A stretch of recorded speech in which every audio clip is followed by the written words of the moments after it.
हिमालय की गोद में बसा था एक छोटा सा गांव नंदग्राम, जहां प्रकृति अपनी पूर्णता में मुस्कुराती थी। वहां एक सन्यासी रहता था, आरव, जिसकी आंखों में गहराई थी और मुख पर गूढ़ शांति। वह वर्षों से ध्यान करता आ रहा था। उसे न धन की इच्छा थी, न यश की, बस एक जिज्ञासा थी जो उसे हर पल भीतर की ओर खींचती थी। नींद के पीछे क्या है? आरव अक्सर कहता, जब शरीर सोता है तो आत्मा कहाँ जाती है? क्या वह स्थिर रहती है या यात्रा करती है किसी और लोक में? गांव वाले उसे पागल मानते, लेकिन कुछ युवा उसकी बातों में रुचि लेने लगे थे। नींद में प्रवेश। एक पूर्णिमा की रात, जब आकाश सितारों से भरा था और हवाओं में मंत्र सा कुछ गूंज रहा था, आरव गहरे ध्यान में चला गया। उसने अपने आप से कहा, हे चेतना, अगर आत्मा सच में यात्रा करती है तो मुझे अनुभव दो। धीरे धीरे उसकी सांसें मध्यम हुईं और उसने महसूस किया कि उसका शरीर स्थिर हो गया है, लेकिन वह स्वयं हल्का हो गया है। अचानक उसने देखा कि वह अपने ही शरीर को ऊपर से देख रहा है।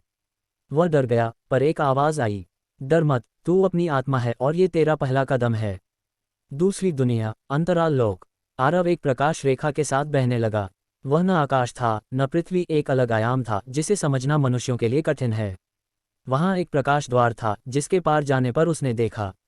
वहां आत्माएं थीं, कुछ शांत, कुछ बेचैन, कुछ विचारमग्न। कोई रो रहा था, कोई मुस्करा रहा था।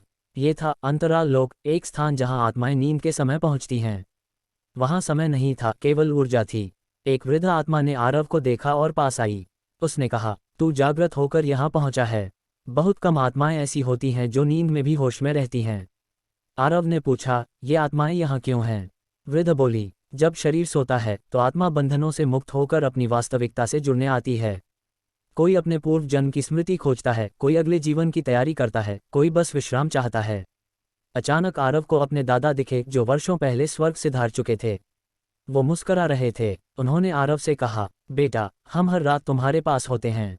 जब तुम सोते हो तभी हमें अनुभव कर सकते हो। नींद एक सेतु है जीव और परमात्मा के बीच। आरव की आंखें नम हो गईं। तो क्या हर कोई यह अनुभव कर सकता है? उसने पूछा। दादा बोले, हाँ, लेकिन अधिकतर लोग नींद को केवल थकान मिटाने का माध्यम समझते हैं। अगर तुम सोते समय शांतचित्त और शुभ विचारों के साथ जाओ तो आत्मा इस लोक तक पहुंच सकती है। सुबह हुई और आरव की आंखें खुलीं। पर वह अब पहले जैसा नहीं था। उसमें एक नई ऊर्जा थी, एक दिव्यता थी। उसने इस रहस्य को गांव वालों को बताया। पहले तो सबने हंसी उड़ाई, लेकिन जब उन्होंने देखा कि जिनको वह केवल स्वप्न मानते थे, वे अनुभव अब उनके जीवन को बदल रहे हैं, तो वे भी ध्यान और जागृत नींद का अभ्यास करने लगे। आरव अब वृद्ध हो चुका है। वह हर रात अंतराल लोक की यात्रा करता है और सुबह एक नई समझ, एक नई रोशनी के साथ लौटता है। वह अब ये सिखाता है, नींद केवल विश्राम नहीं, आत्मा की यात्रा है। जिस दिन हम सोते समय जागरूक हो गए, उसी दिन हम जीवन की गहराई समझने लगेंगे।